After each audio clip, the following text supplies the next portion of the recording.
Selamat malam, selamat datang di Kios Sojo Chaos. Saya Felix Das. Minta maaf, kami telat 30 menit karena katanya kesenian nggak ada yang tepat waktu. Hah?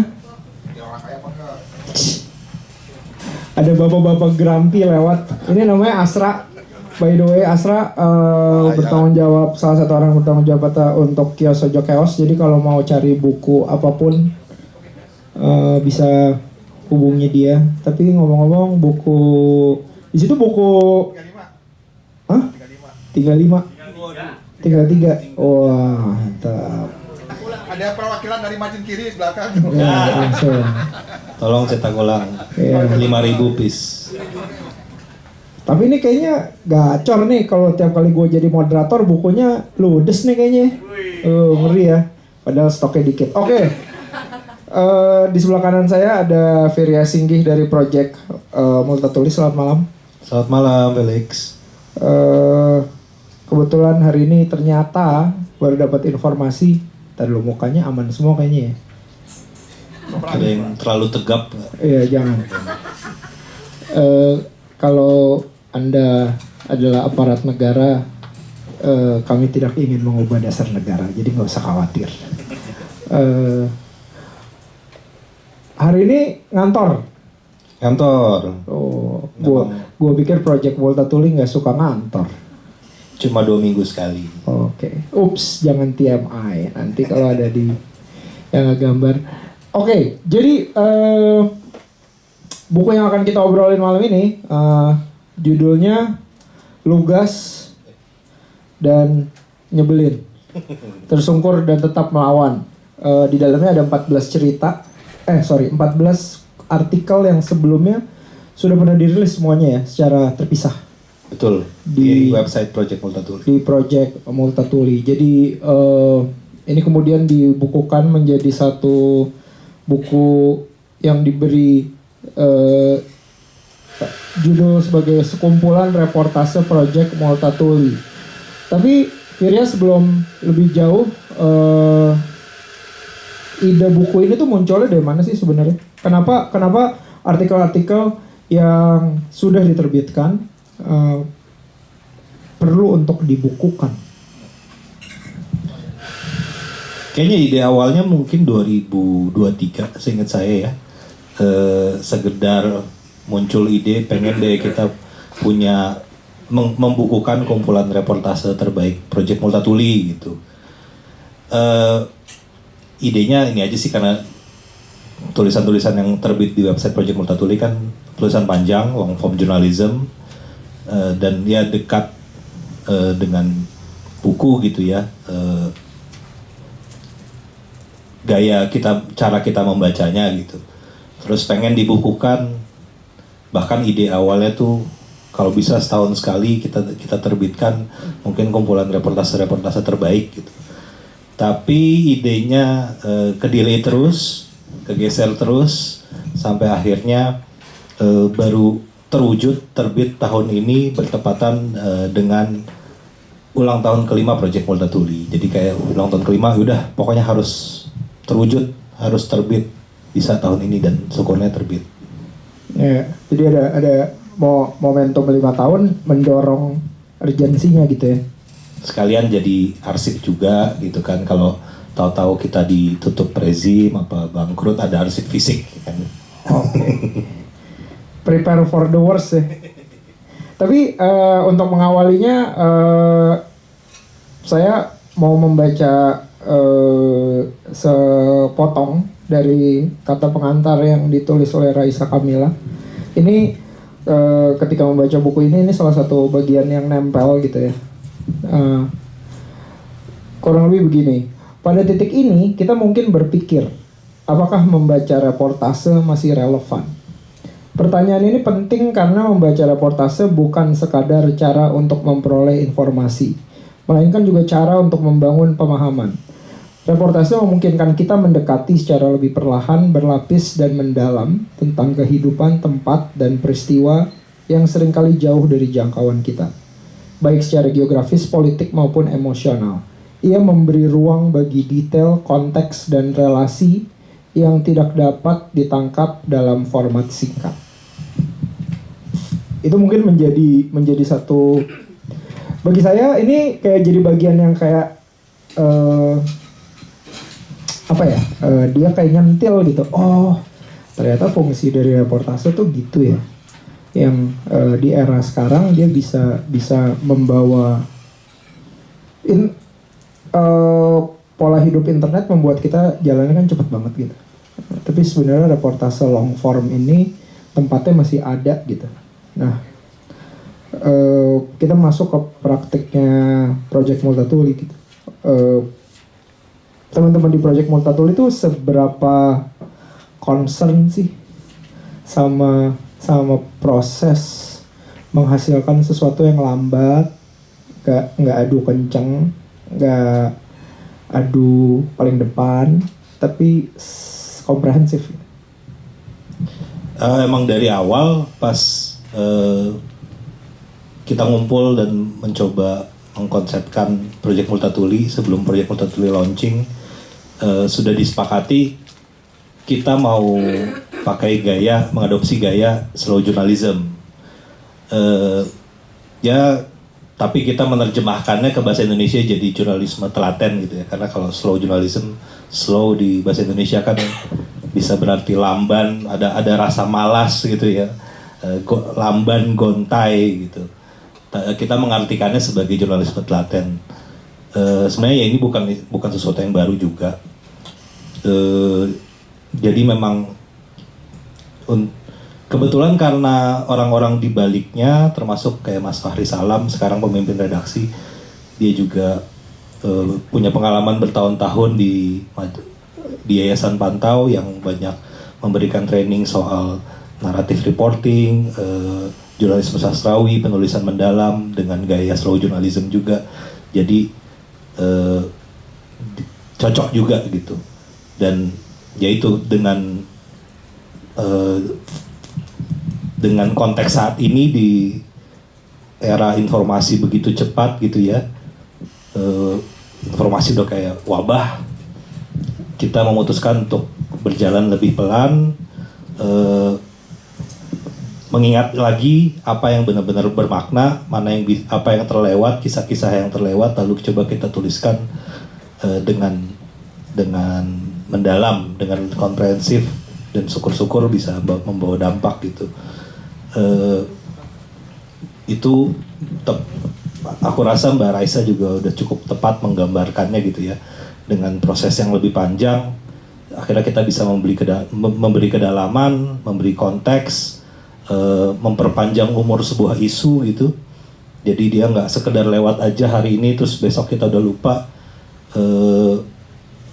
dan akhirnya ya memantik, syukur-syukur berulang kali berhasil memantik diskusi, perbincangan di media sosial atau di mana, bahkan tulisan-tulisan PM berapa kali jadi bahan ajar di perkuliahan segala macam. Ya tadi yang aku bilang mungkin istilahnya memperpanjang umur isunya juga gitu. Dan yang prosesnya memang panjang sih dalam reportase kami. Bisa satu orang mungkin ada yang ngerjain satu isu bisa 2 bulan, ada yang bisa 3 bulan, 1-2 bulan lah rata-rata gitu. Oh jadi setahun tuh, tapi penasaran deh, dalam 5 tahun kira-kira berapa banyak artikel yang dihasilkan sampai hari ini, kisaran aja. Aduh, kalau datanya berapa tahun nggak inget ya. Coba Mas Riki? 400 sampai 500. Sekitar 400-500, kayak setahun tuh sekitar 100 ya. Sekitar 100. Oke. Lalu ngerucutin jadi 14 tuh gimana prosesnya? Akhirnya dikasih satu payung, satu tema. Mas Fahri Salam, pemimpin redaksinya, dia mengangkat tema perlawanan. Jadi itu yang jadi payung besarnya gitu ya. Walaupun akhirnya dibagi ke pembabakan, ada soal tanah, raksasa, cinta, api ya kalau nggak salah, lupa. Tapi akhirnya tetap payung besarnya adalah soal tema perlawanan, itu yang dicari. Dan aku rasa keterwakilan juga, karena 14 reportase, 7 ditulis oleh laki-laki, 7 ditulis oleh perempuan. Isunya pun maksudnya ada yang dari Sumatera, di Jawa, ada yang dari Papua, Timur juga gitu. Jadi satu payung besar perlawanan sama ya dicari soal keterwakilan juga aku rasa ya. Iya. Tapi boleh cerita nggak sih mungkin untuk yang nggak familiar dengan proses dapur redaksi gitu ya, jurnalisme telaten itu frasenya cakep juga ya. Gue udah nyatet jurnalisme telaten sama informasi sekarang udah seperti wabah. Wah. Baru 10 menit udah ada 2 frase menarik. Nah, jurnalisme telaten itu prosesnya seperti apa sih di dapur redaksi ketika misalnya tadi Virya sebut biasanya seorang penulis membutuhkan waktu 1-2 bulan, bisa 3 bulan untuk menghasilkan sebuah tulisan gitu dengan berbagai macam proses di dalamnya. Tapi seperti apa sih biasanya praktiknya orang-orang di dalam PM menjalankan sebuah proyek menulis gitu? Semua pasti balik ke rapat redaksi. Jadi kita ada rapat mingguan, rapat redaksi untuk menentukan story, laporan-laporan yang akan segera terbit dan sedang dalam proses gitu ya, atau kita rencanakan untuk kita garap. Itu idenya bisa datang dari banyak sisi gitu ya. Dari tim redaksi PM sendiri mungkin ada usul, ini kayak menarik deh kalau kita garap. Atau mungkin dari kontributor kita di daerah, kita punya jejaring kontributor ratusan ya aku rasa di berbagai daerah di Indonesia. Mereka bisa kirim ide, kalau kita rasa menarik kita diskusikan di redaksi, kalau kita rasa oke, gas digarap gitu. Tentu pokoknya semuanya sih berlangsung proses diskusinya di rapat redaksi itu gitu, mempertimbangkan resource yang kita punya juga gitu. Kalau si A lagi sibuk, fokus mengerjakan isu ini dulu, ya yang ini mungkin nggak bisa kita ambil ide baru nih untuk kita garap atau nggak bisa dalam waktu dekat gitu. Setelah misalnya si A udah oke, disetujui idenya, riset, butuh ke lapangan apa enggak, atau ini laporan data analisis yang cukup desk research tapi mendalam, kalau butuh ke lapangan dia akan ke lapangan. Prosesnya tergantung kompleksitas reportasenya juga gitu ya.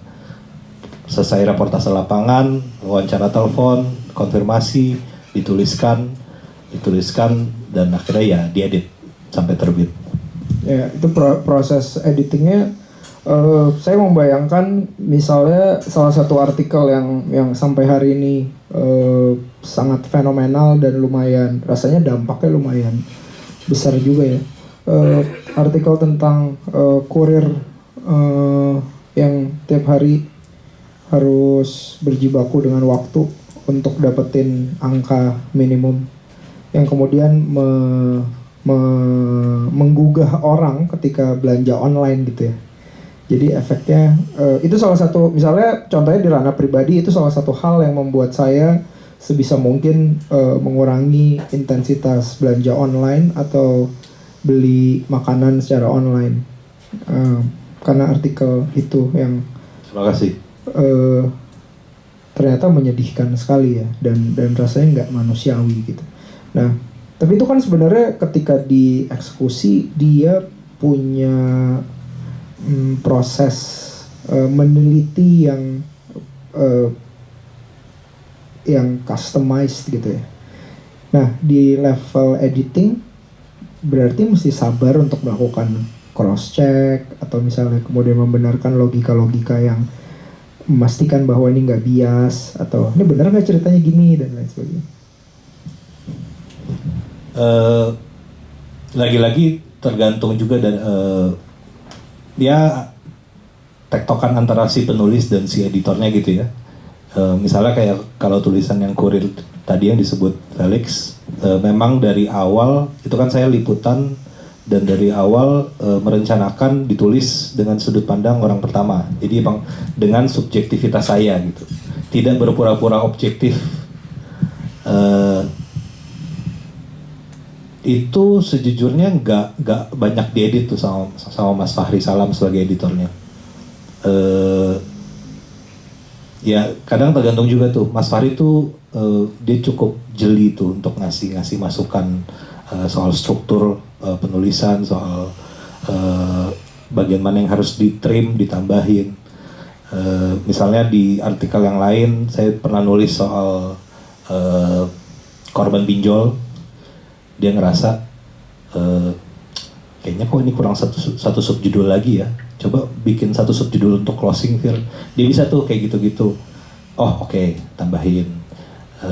Tapi kalau terkait yang kurir, tulisan soal kurir itu dia sih nggak terlalu banyak. Dia nggak mengubah struktur, dia membuat lebih padat aja. Tapi kalau editing secara lebih luas gitu ya, tim redaksi PM kan kecil. Kita sekarang ada 2 penulis reporter full time. Ada kalau editornya tuh 4. Lebih banyak editornya. Kenapa? Karena kita banyak dapat pasokan tulisan reportase dari kontributor di berbagai daerah. Jadi itu justru yang lebih PR tuh sebenarnya. Karena kualitas tulisan kontributor gak merata. Ada yang udah rapi, udah enak, kita terimanya, udah gak perlu heavy editing nih.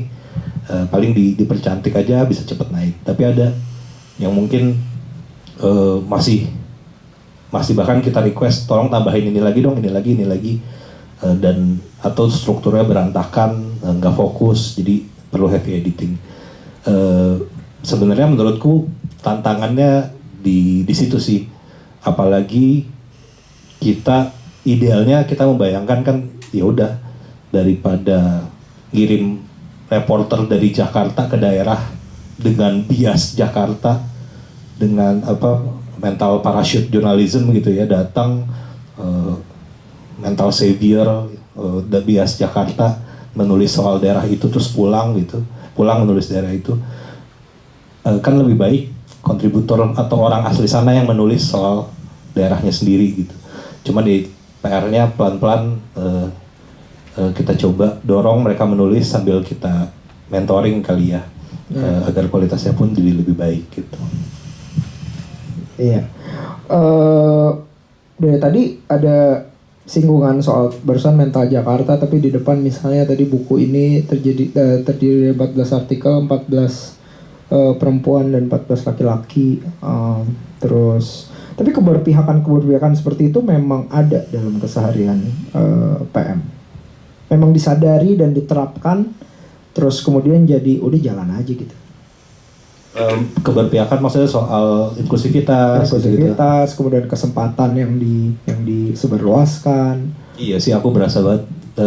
Ya karena ini tim kecil, kita bikin bareng-bareng, isinya teman-teman sendiri, ada keleluasaan untuk yaudah kita bikin aturan versi kita sendiri aja gitu. Dan aku sih ngelihatnya so far banyak hal-hal yang oke, yang mungkin bisa dibilang progresif soal ya kebijakan inklusivitas, dan kita mencoba membuat coba punya tim yang beragam, ada queer, ada yang ada agama Buddha, yang mungkin minoritas. FYI aku Buddha, dan ini pertama kalinya ada kolega yang sama-sama beragama Buddha di kantor gitu. Biasanya kan hampir gak ada gitu. Mungkin kayak kita kurang orang Hindu kayaknya di kantor. kurang orang Hindu. Tapi masa kalau buka lowongan ditanya agama? Masa ditanya agama? Iya. Kayak mundur ke zaman batu. Iya. Tadi balik lagi ke format ya. Membaca buku ini kan jadinya ternyata dia punya efek yang beda gitu ya.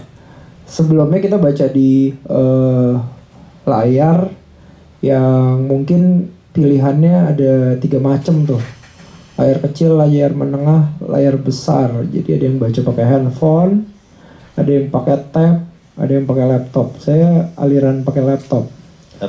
Karena nggak suka font kecil, tambah mata baru plus, jadi surem, makanya buka kacamata karena ini ternyata ngeprintnya kecil si anjing, harusnya gede nih. Emang orang kalau baru suka norak emang. Sama kalau bawa tab mungkin untuk kepraktisan dan lain sebagainya. Tapi long form journalism, jurnalisme telaten disajikan di di medium digital, kemudian dia pindah ke bentuk fisik gitu. Ada penyesuaian nggak? Diedit ulang kah atau kemudian ada fact check yang lain dan lain sebagainya? Edit ulang tipis-tipis, ada pergantian judul, ada mungkin beberapa bagian tulisannya diedit ulang lebih rapi, lebih tajam, tapi nggak banyak sih sebenarnya. Perbedaan utamanya mungkin kayak beberapa tulisan yang udah ada di web itu kan dilengkapi aset-aset visual gitu ya, kayak misalnya tulisan Mawak Resta soal kerusuhan tahun lalu yang dibandingkan dengan apa yang terjadi dengan 98. Itu kan di web, di artikelnya ada rekaman CCTV untuk memperkaya tulisannya juga. Tapi kan ini di sini jadi nggak ada. Jadi benar-benar mengandalkan daya imajinasi pembaca setelah membaca deskripsi dan analisisnya Kresta di situ gitu. Atau foto-foto artikel yang tato mentawai itu kan juga banyak foto-foto yang oke di artikel di websitenya yang jadi kebayang gambar tatonya seperti ini gitu ya, tapi kan di buku jadi nggak ada. Kupu-kupu juga ya? Kupu-kupu itu kan kuat aset visualnya terutama yang di website gitu ya, tapi ya itu mau nggak mau mungkin dikorbankan dan jadi mengandalkan narasi yang ditampilkan di buku aja, karena sebenarnya sih nggak heavy edit dari apa yang ada di website jadi ke buku sih. Ya, mau nanya dari teman-teman yang hadir yang belum baca buku ini, boleh tunjuk tangan? 1, 2, 3, setengahnya ya. Ya, jadi sekedar gambaran, ini jadi kumpulan artikel yang justru dia berat di teks. Jadinya sementara kalau di kesehariannya untuk konteks di kesehariannya artikel-artikel di Project Multatuli lumayan ada variasi ya, karena mungkin format. Nah, satu di web yang lebih dinamis dan buku yang lebih punya durasi tahan lama, tapi mungkin ada keterbatasan fisik gitu. Nah, kemudian ngitung nggak sih, ini bagian yang buat saya sangat penting dari buku ini. Ternyata ada komitmen emosi yang ternyata harus muncul gitu ketika baca. Menghitung nggak sih bahwa orang tuh punya keterbatasan merasakan kisah pahit. Karena saya ngobrol sama beberapa orang membaca buku ini. Kalau saya pribadi saya cuma kuat 2 cerita berturut-turut. Cerita ketiga tuh saya tinggal biasanya. Apaan sih nih? Gitu. Ini kayak sebenarnya sebelumnya udah pernah baca bukunya Mawak Kresna yang kisah buruk. Apa sih bukunya? Aduh, warna putih tuh. Kabar buruk. Kabar buruk hari ini atau ya? Apa ya itu? Itu juga suram tuh. Jadi saya adalah potret orang Indonesia kebanyakan bangun pagi itu buang hajat sambil baca. Kadang-kadang handphone habis baterainya, jadi ambil buku. Jadi buat waktu. Jadi ada istilah namanya buku boker. Buku yang dibaca pas boker. Cocok. Nah, ini mau masuk ke situ. Buku boker itu biasanya adalah cerpen atau novel yang bisa secara berkesinambungan dibaca, atau cerita-cerita sepak bola gitu ya. Tiba-tiba nih, wah ini collected articles, kumpulan nih, bisa kali ya 1 cerita 2 cerita. Saya berharap proses buang hajat saya itu lancar sih lah, nggak ada urusan sama lancar lah, itu mah urusan Kalau gara-gara baca cerita jadi nggak lancar mungkin ada masalah psikologi ya. Itu isunya lain lagi. Tapi efeknya tuh kayak kan pengennya santai ya. Kok tiba-tiba suram. Saya ingat saya penggemar berat sepak bola dan saya sangat terpukul sama kejadian Kanjuruhan. Jadi cerita pertama yang saya pilih dari buku ini ada tulisan Reno Surya, seorang kawan dari Surabaya yang bercerita tentang satu orang Aremania yang kehilangan 4 orang dekatnya. Satu sahabat baik yang dari kecil kerjanya nonton Arema, satu mantan istri dan 2 orang anak. Itu dituliskan dengan sangat indah, dengan angle yang luar biasa indah gitu ya. Tapi buset, bikin mikir. Kebayang gak lagi buang hajat bacanya begitu? Wah, rusak sih, rusak. Terus kemudian akhirnya mencoba lagi membaca gitu ya. Dia kuat di 2. Di sebuah sesi saya maksimal kuat 2 gitu. Ketika memulai hari di tengah misalnya lagi pengen baca gitu. Tapi kan kemudian ini ternyata ketika ngobrol dengan beberapa teman yang udah sempat baca di sini juga itu ternyata muncul bahwa kita tidak bisa menolerir sekian banyak kisah suram yang ada di sini. Nah, berpikir nggak tentang itu ketika melakukan penyusunan ini? Karena saya membayangkannya kok ini kayak album ya. Kayak kita lagi dengerin album urutan 1 sampai 14 yang disusun, atau kita nonton pertunjukan musik yang ada setlistnya gitu. Jadi ada fungsi lagu pertama ini, kemudian ada lagu yang pemain bandnya capek, lagu pelan dulu kali ya gitu. Terus terkencang lagi dan lain sebagainya. Nah, berpikir tentang itu nggak ketika melakukan penyusunan ini? Sebenarnya ini isu yang udah lama muncul juga di Project Multatuli gitu ya. Jadi kan kita ada member, ada program membership yang jadi member PM disebutnya KWNM. Kita ada ketemu rutin tuh sama para member, para KWNM ini, rapat redaksi bareng lah kita sebut. Udah mungkin 3 tahun terakhir gitu ada seruan masukan kok sedih mulu ya, suram mulu kalau baca PM gitu. Jadi sudah ada masukan soal bikin dong yang lebih hangat, lebih inspiratif mungkin. Jadi nggak suram mulu gitu.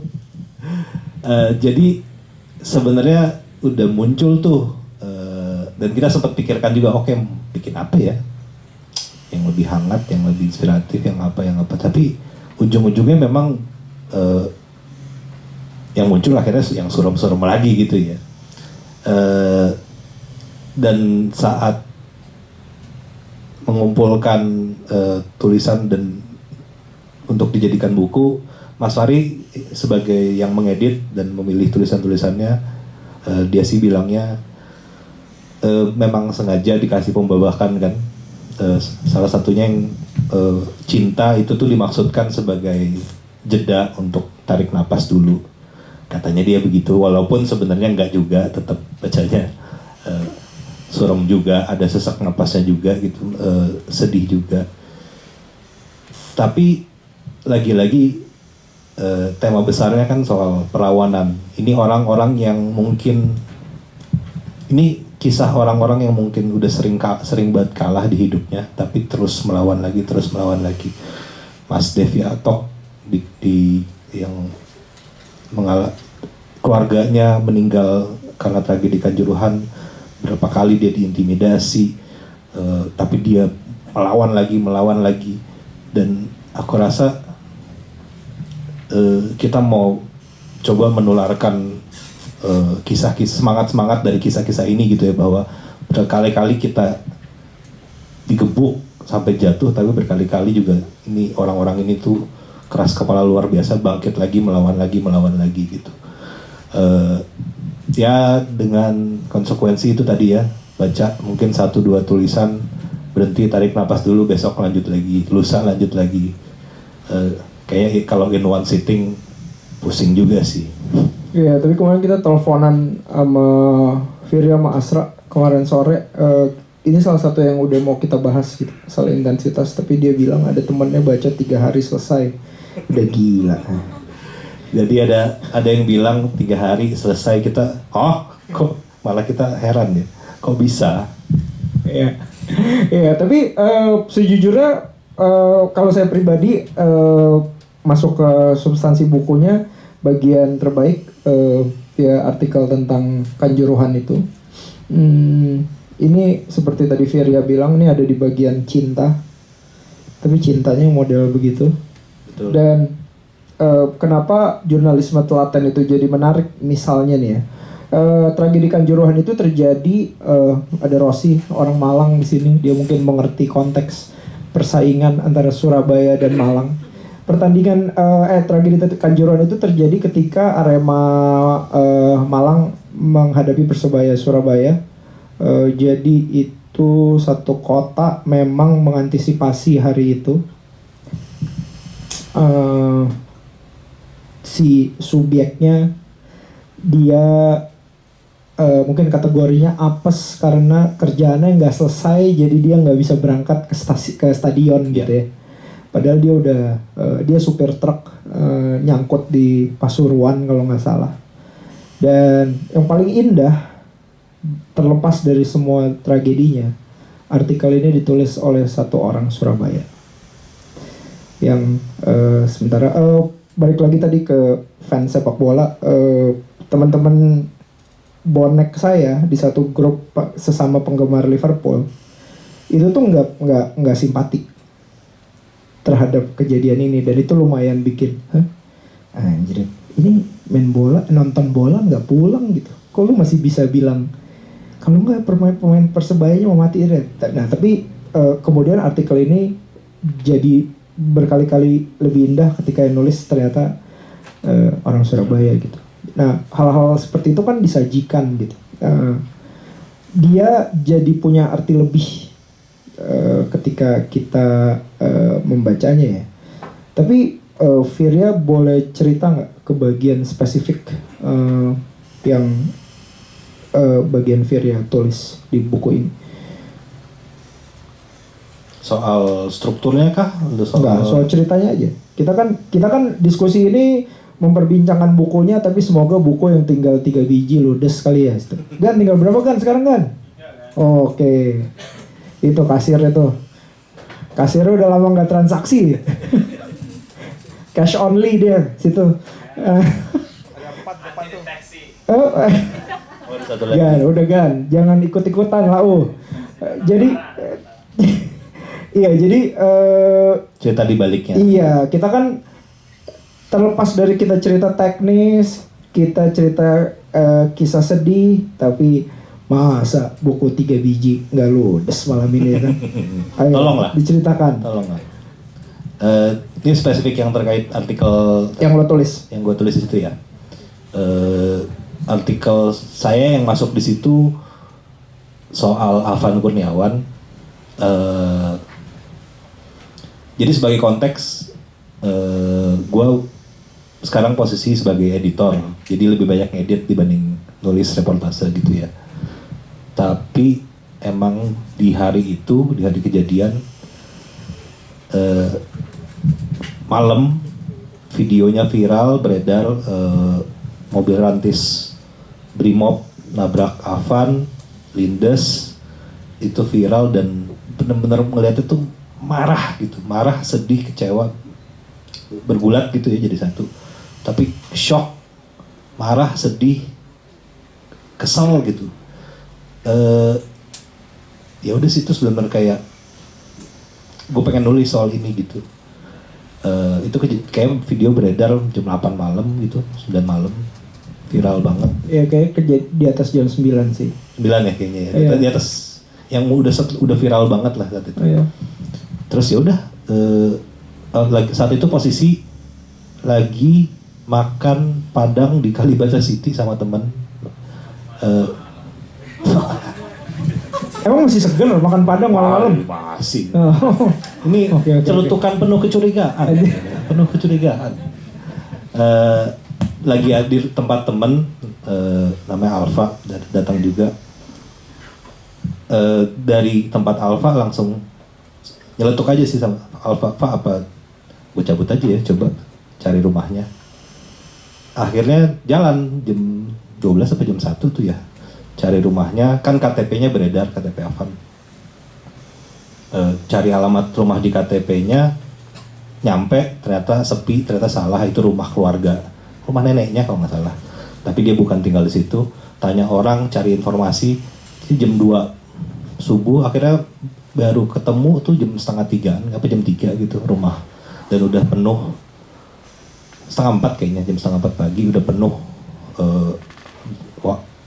Jenazahnya udah baru banget nyampe, udah penuh wartawan, penuh pelayat juga gitu. Ya udah dokumentasi, ngajak ngobrol, ojol banyak sekali yang bersolidaritas datang, wawancara apa yang terjadi, beberapa menyaksikan langsung, wawancara tetangga, keluarga, pokoknya dari subuh sampai pagi, terus banyak orang ngelayat, sampai akhirnya dibawa, jenazahnya diantar ke TPU Karet seingat saya. Udah ngikutin sampai siang, belum tidur, tepar, akhirnya pulang dulu istirahat, tidur sebentar, malamnya balik lagi ke area rumah Avan, ngobrol-ngobrol lagi sama tetangga sekelilingnya, cari informasi gitu. Di saat itu kebetulan Prabowo datang mampir, tidak pernah terucap kata maaf atau apa dari mulutnya, tapi dia menjanjikan kompensasi apa segala macam. Yaudah, dan terus ini mungkin contoh yang nggak slow amat jurnalismenya. Ini kesepakatan redaksi waktu itu, Mas Fahri juga yang kayak langsung gearnya kita agak naikin ya, kita cepat dulu nih untuk respon ini. Jadi biasanya mungkin butuh waktu nulis satu tulisan panjang bisa 2 minggu, 3 minggu. Ini waktu itu reportase dalam 1-2 hari, kayaknya 2 hari kemudian tulisanku udah beres, naik gitu. Ya itu juga dipicu kemarahan gitu ya, kecewa, sedih, dan pengen banget menuliskan semua ini dengan baik gitu. Nah, proses berarti kan sebagai seorang jurnalis ada kemampuan untuk membaca ruang gitu ya, membaca kemungkinan, termasuk misalnya ketika orang memilih untuk menjadikan highlight presiden berkunjung gitu. Tapi kemudian ada sudut pandang yang kebaca, iya presiden berkunjung, tapi dia nggak pernah minta maaf. Dan itu sebenarnya satu hal yang nggak pernah bisa dibeli sama berapapun kompensasi yang dikasih kan. Yeah. Nah, kemampuan untuk membaca sudut pandang seperti itu sebenarnya terasanya gimana sih? Kalau tadi kita balik lagi ke depan, ketika misalnya lo cerita jadi kurir, artikel yang kurir paket itu, lo mengedepankan subjektivitas dan kemudian mencoba menjadi kurirnya ya. Dan itu kan sebenarnya ya mungkin tidak baru, metode-metode seperti itu tidak baru, tapi kemudian dia udah lama nggak dipilih orang gitu. Nah, ini memungkinkan nih sekarang dipilih. Nah, tapi kelihayan membaca ruang, konteks, kemungkinan, termasuk memilih angle. Tadi misalnya artikel Reno, artikel yang Kanjuruhan itu ngomong-ngomong menggunakan sudut pandang. Jadi si penulis membayangkan bagaimana rasanya menjadi si supir truk. Jadi satu hal yang menarik adalah si jurnalisme telaten ini ternyata memberikan kemungkinan yang banyak. Nah, kelihayan itu munculnya dari mana sebenarnya?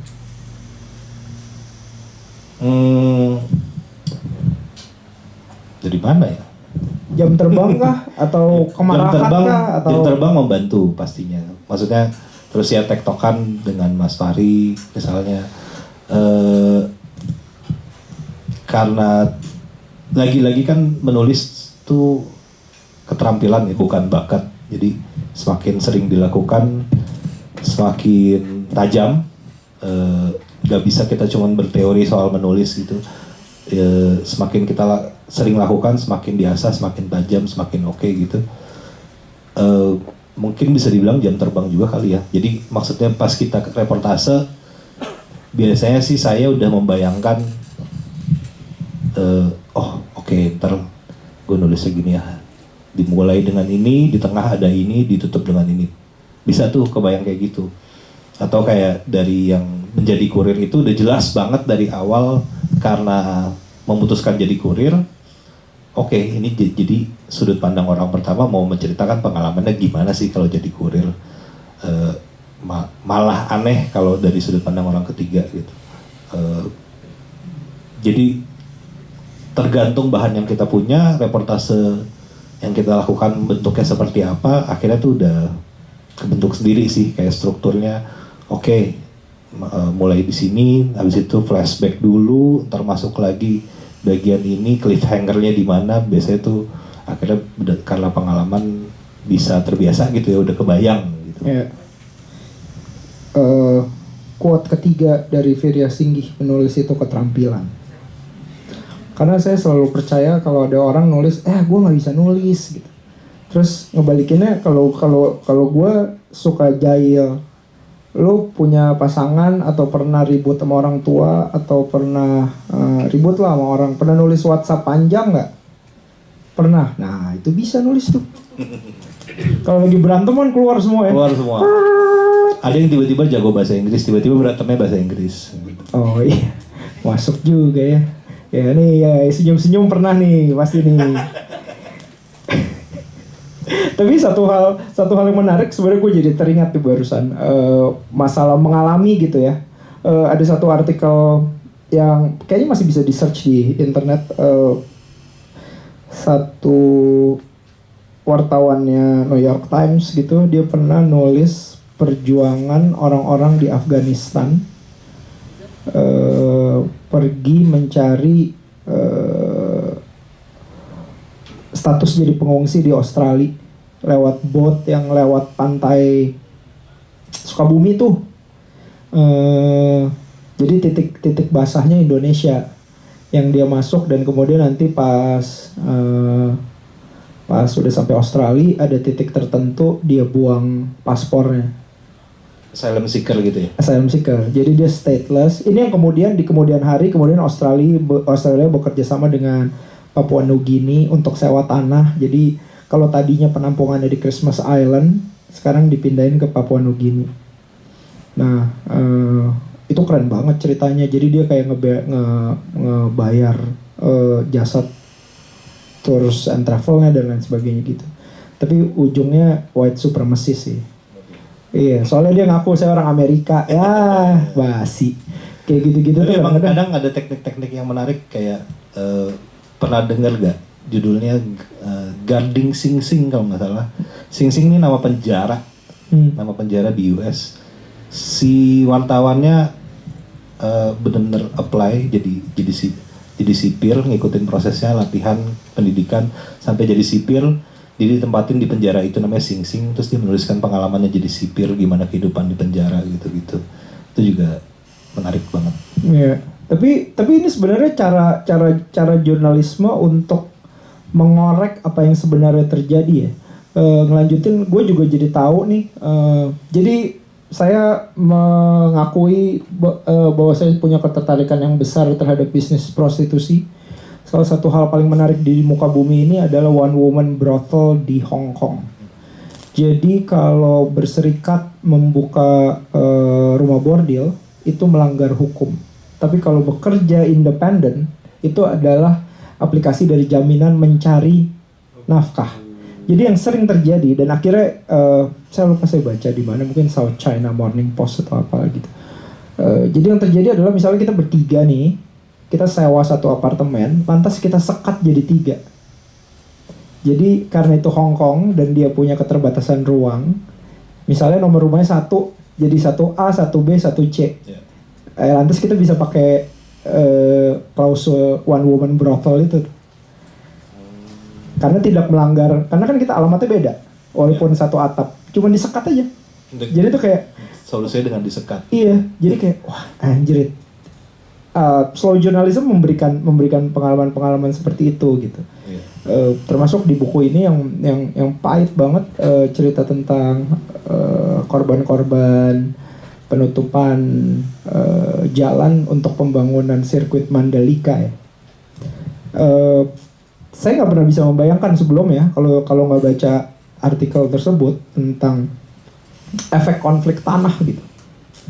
Nah, tapi menurut Virya sendiri di Indonesia dengan segala macam keruwetannya,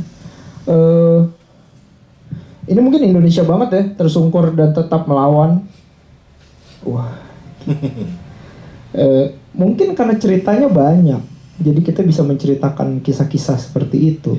Tapi di Indonesia seberapa penting sih sebenarnya membawa kisah-kisah seperti ini ke permukaan gitu? Karena kita mengalami konflik tanah yang luar biasa, dari Kabupaten Tangerang sampai tanah Papua, sampai bahkan Aceh yang kena bencana aja ada gitu dan lain sebagainya.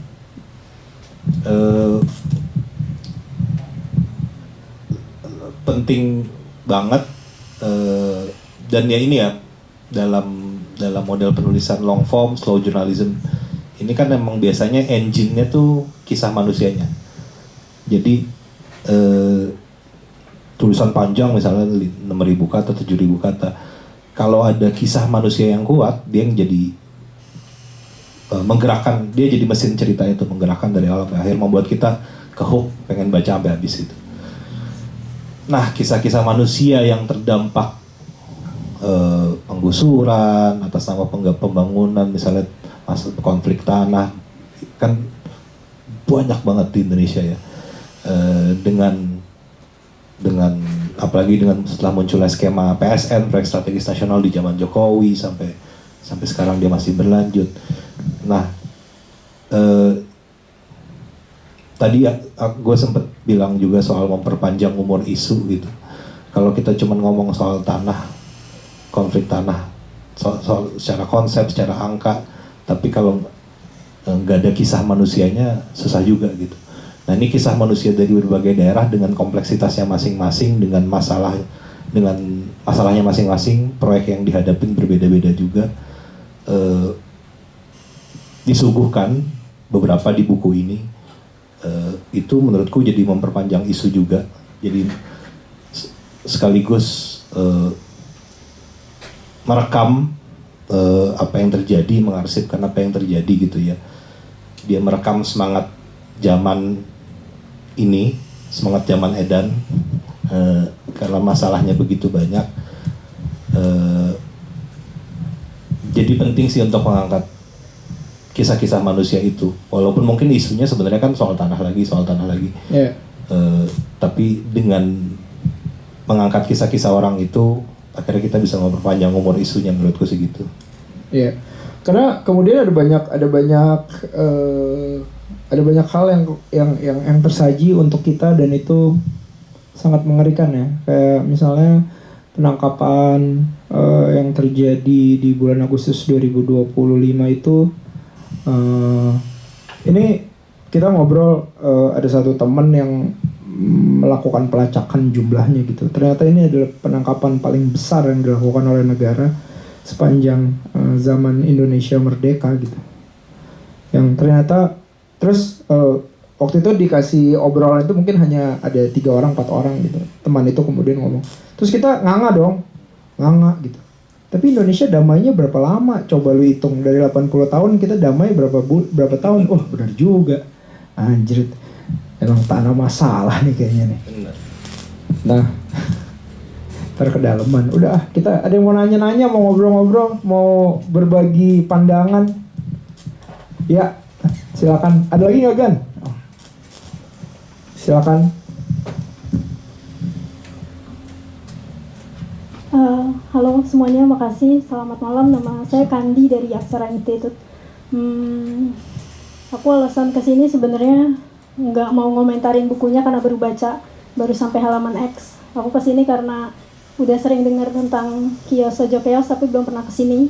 Padahal cuma jarak 5 kilo dari rumah. Itu pertama. Alasan kedua, aku mau kenal sama yang namanya Virya Singgi karena sering dengar namanya. Circle saya kebetulan jurnalis juga karena saya mantan jurnalis. Saya terakhir kerja untuk cnnindonesia.com itu sekitar 5 tahun yang lalu. Pertanyaan saya sebenarnya, saya punya satu komentar dan satu pertanyaan. Komentar saya sebenarnya, ekspektasi saya ketika dengar buku ini terbit adalah salah saya juga sih, saya nggak baca bagian bawahnya yang ada penjelasan sekumpulan reportase Project Multatuli. Saya baca judul besarnya Tersungkur dan Tetap Melawan. Jadi ekspektasi saya, jadi ini komentarnya ya, ekspektasi saya adalah kirain buku ini akan nyeritain sedikit konteks tentang behind the scene liputannya. Meskipun tadi sama Mas Felix ditanya ya, tapi saya berharap kalau misalnya tadi Virya bilang berharapnya PM bisa nerbitin buku kayak gini tiap tahun, mungkin di buku-buku selanjutnya dijelasin latar belakang behind the scene. Yes, jadi karena meskipun saya akan agak bias kalau ngomongin Project Multatuli karena saya kawan M juga dan saya kenal karena saya kenal juga sama Mas Fahri gitu ya. Jadi saya justru berharapnya supaya anak-anak muda yang masih mau jadi jurnalis tuh bisa tahu sekeras apa jadi wartawan. Dan bagian tetap melawannya tuh tadinya saya pikir teman-teman wartawan PM terutama ketika liputan udah capek-capek liputan tapi ditentang sama otoritas gitu ya, tapi tetap nulis karena kan perjuangannya wartawan lewat tulisan dan liputan ya. Terus yang kedua, pertanyaan, mungkin ini pertanyaannya nggak terkait sama buku tapi sama Virya. Kan sebelum kerja di PM tuh setahu saya Virya kerja di Jakarta Post, Bloomberg, aku lupa Bloomberg yang online atau Bloomberg Technos, tapi Bloomberg sama BBC.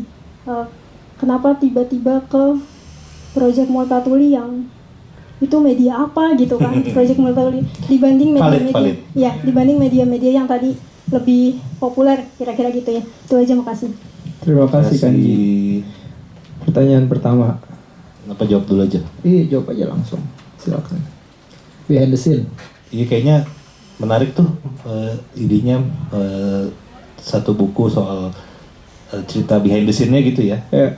Kayaknya juga bisa jadi cerita tersendiri tuh, menarik juga. Akan saya sampaikan ke bos-bos.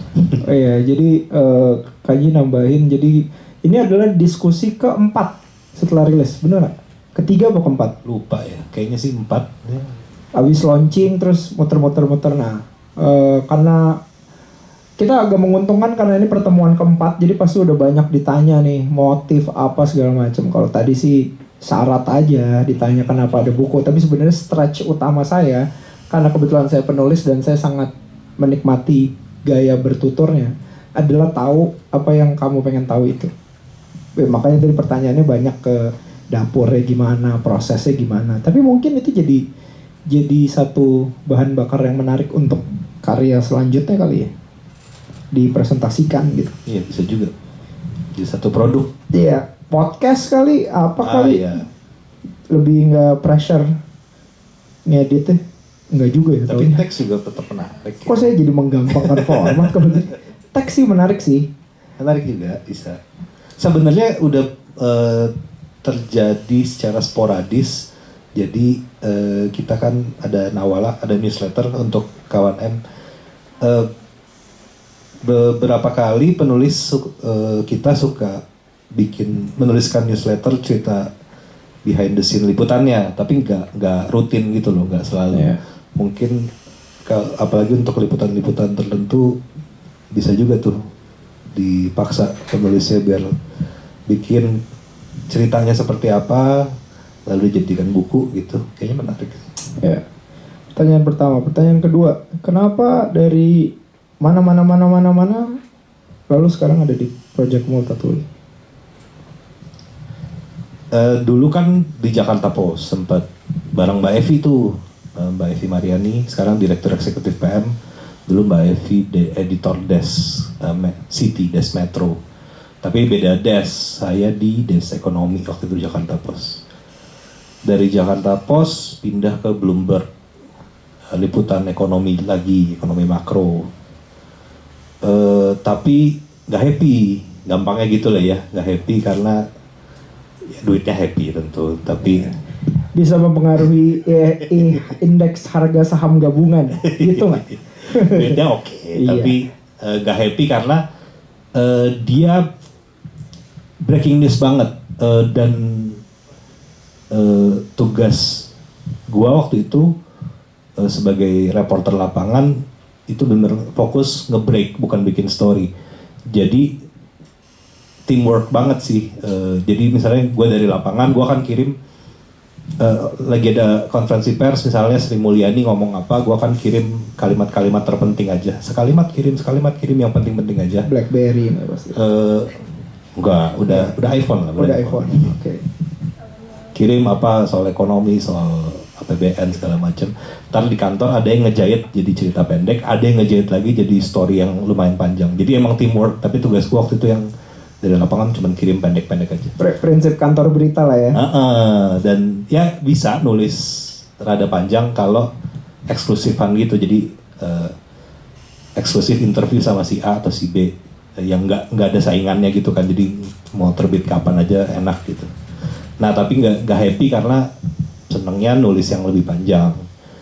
Jadi dengan sok dan songong gitu kayak akhir 2019 dengan dagu agak terangkat, freelance aja lah, freelance aja lah, bisa gue hidup freelance aja mah bisa nih, skillnya ada kayaknya, networknya ada lah, bisa dibangun gitu.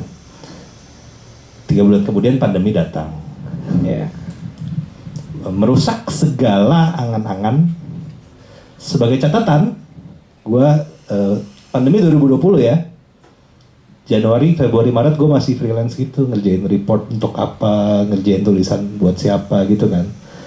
1 Maret kalender pandemi Indonesia dimulai, kalau ingat itu Kasus pertama 20 Maret. enggak pak, 1 Maret pak. Hah? 8 tuh. Oh, Iya nggak aduh, sih? debat nih. Pokoknya abis konser Girl Gang di M Block. Tuh. 1 Maret bener. 1 Maret. Salah Gan, Gan, kita salah nih. Karena gue ingat kerjaan gue beres, tapi habis itu gue nggak ada kerjaan lagi sampai Oktober. Wah. Jadi WhatsApp sepi ya. finansial hancur. Nah di tengah gonjang-ganjing finansial itu, kira-kira bulan November dapat telepon dari namanya Evi Mariani. Fir, lagi sibuk apa? Nggak sibuk. Biasa aja, nggak sibuk. Kita mau bikin media nih, mau bikin siapa aja, ternyata diceritain ada Mas Fahri Salam segala macam yang udah kenal juga gitu. Yeah. Terus yang orang-orang yang gue look up to juga mau bikin media nih, fokusnya tulis-tulisan panjang, laporan-laporan in-depth, gini-gini. Mau bantu-bantu nggak? Oke, gitu. Ya, waktunya timingnya pas juga kali ya. Jadi di tengah emang lagi gak ada kerjaan juga, diajak bikin sesuatu, dan dari dulu selalu senang kalau dapat kesempatan nulis yang lebih mendalam, lebih panjang, dikasih ruangnya, oh ya udah, masuk deh. Ya, Begitu. begitu. Semoga menjawab. Ada lagi yang ingin bertanya? Wah. Tapi ngomong-ngomong, buku edisi pertama dicetak 800 eksemplar, di gudang udah nggak ada ya? Habis. Wah, bagus. Emang Nanti katanya tolong ini ya, tolong komen-komen di akunnya margin kiri, cetak ulang dong. Oh ya. Cetak ulang dong. Tapi katanya rumus barang laku tuh emang mesti sedih. Biar harganya kayak kura-kura berjanggut gitu nanti. Waduh, jangan. Mahal nanti. Oke, Kalau nggak ada buku, ada kaos. oh iya benar. Ada kaos, ada tote bag katanya gitu ya. Iya, Dengar-dengar aja nih. ya, jadi tadi pagi kebetulan Evi kebetulan bekas editor saya juga di Jakarta Post dulu, nulis musik. Evi kebetulan juga dia menikah dengan Mas Yudi. teman baik saya yang suka susah ditebak itu. Jadi tiba-tiba ya kami bisa WhatsApp.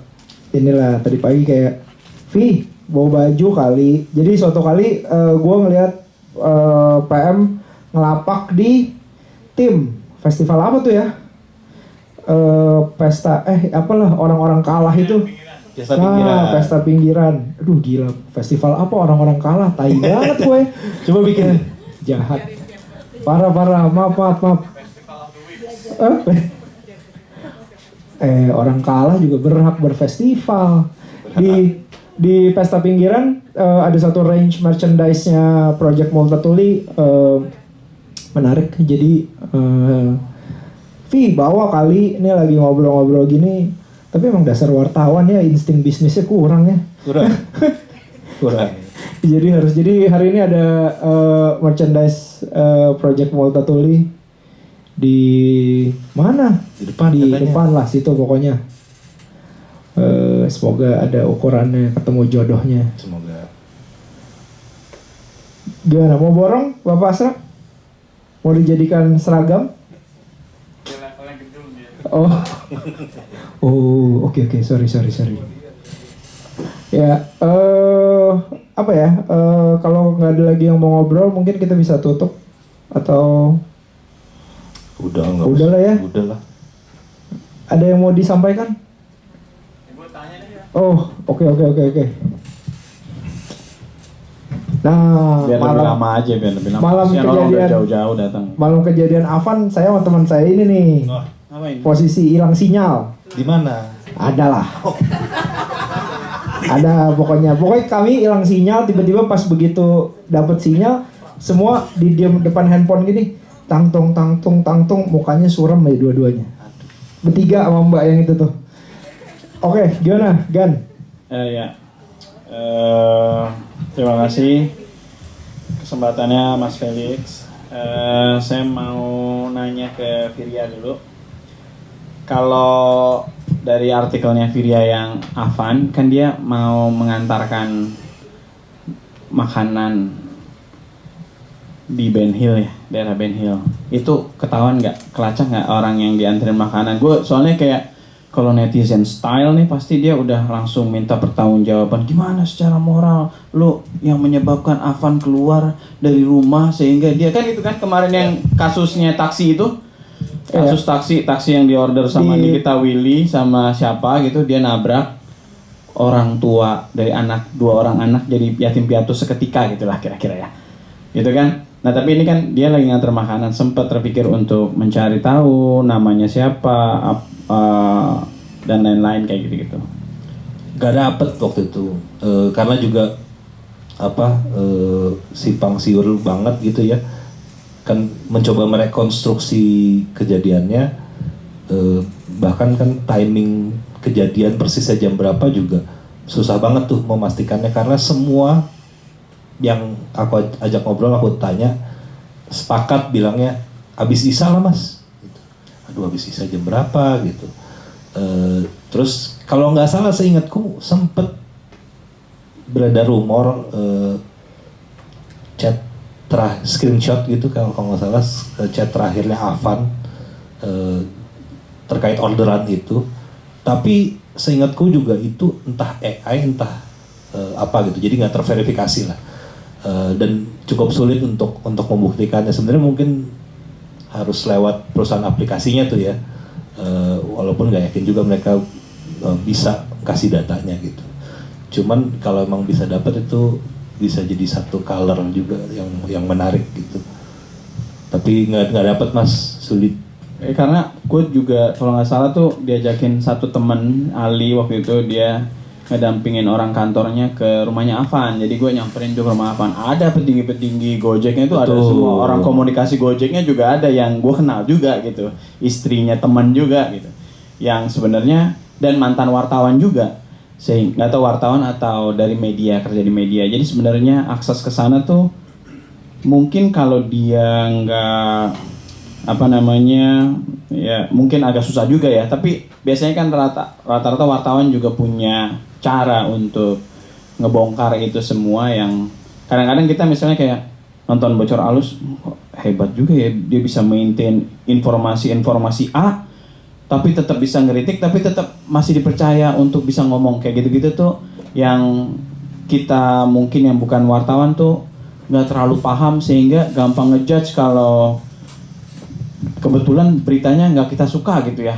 Padahal sebenarnya itu kompleksitas mereka juga ya nggak gampang dibayangin kalau kita nggak terjun ke situ gitu. Jadi ya tadi sebenarnya keingin tahuan soal ini orang yang mesen ini gimana, apa, siapa, pesan apa tuh kayaknya lucu juga, menarik gitu ya. Kalau tergali. Iya. Itu detail yang bisa kasih color juga sebenarnya, cuman saya nggak dapet waktu itu. Lagi demo-demo dia pesan makanan kan pasti adegannya dia maksimal sejam sebelum kejadian tuh kalau pesan gitu. Ya menarik juga, tapi jadi memantik sebuah. Ada lagi Mas Kolel? Tadi sebenarnya sampai batas mana jurnalisme telaten ini terkait dengan waktu? Apakah karena kalau momennya ada sebenarnya tuh nggak slow banget gitu. Telatennya itu nggak ada hubungannya sama slow. Jadi emang ada pace, ada kebutuhan, ada adrenalin dari penulisnya juga yang membuat itu informasi yang kayaknya cukup layak untuk jadi berita. Tapi ada juga yang aduh kurang nih gitu ya. Tuh sebatas apa sih kita mengukur jurnalisme telaten itu? Sebenarnya benar-benar tergantung kebutuhan tiap reportase tuh. Kalau misalkan kasusnya pas saya jadi kurir, terus saya tuliskan ceritanya, itu butuh waktu cukup lama karena menjadi kurirnya 2 minggu reportasenya. Daftarnya kayaknya sebulan setengah sebelum. Oh tapi bisa disambi ya kalau daftar. Ya kalau daftar kan dia udah taruh terus tunggu kabar aja gitu. Jadi kurirnya 2 minggu. Terus riset tambahan apa segala macamnya, say 2 mingguan lagi sambil nelfon tambah data gitu. Penulisannya sebulan, panjang banget soalnya. Ya sebenarnya disambi nulis yang lain juga, tapi penulisannya kurang lebih sebulan, 11.000 kata itu hasil akhirnya. Jadi total 2 bulan. Tapi nggak semua bisa begitu gitu, lagi-lagi tergantung kebutuhannya. Kayak yang Avan tadi, kejadian berangkat liputan malamnya subuh sampai siang, malamnya saya balik lagi ke sana lagi. Jadi reportase 2 hari, nulisnya 2-3 hari naik. Ya benar, karena itu dibutuhkan untuk lebih cepat gitu, untuk bisa segera naik. Ada dulu saya bikin laporan data gitu ya, jadi emang fokusnya lebih ke desk research, ngulitin struktur kepemilikan, koneksi pebisnis di industri nikel Indonesia gitu, buka data akta AHU, dokumen-dokumen di website AHU-nya Kementerian Hukum, itu riset, terus analisis, pokoknya total semuanya juga akhirnya 2 bulan sampai akhirnya bisa disubmit dan terbit gitu.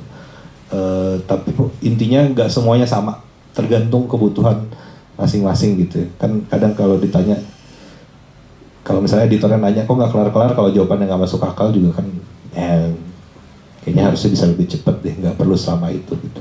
Yeah. Case by case aja. Penyakit tuna deadline mampir juga nggak nih? Writer's block gitu atau malas. Kalau saya menyebutnya tuna deadline lah. Intinya miss. Kerap terjadi di ibu kota. Biasa terjadi di kota-kota besar ya.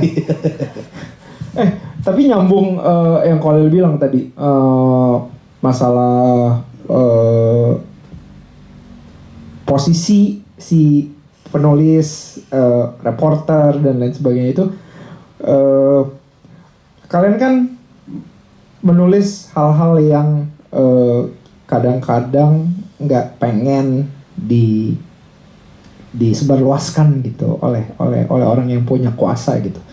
Juga dipantau, kayak misalnya ada cerita-cerita dimampirin sama intelijen dan lain sebagainya gitu. Tapi kalau di lapangan sebenarnya orang-orang Project M ini aksesnya gampang nggak sih? Maksudnya kan kadang-kadang orang yang punya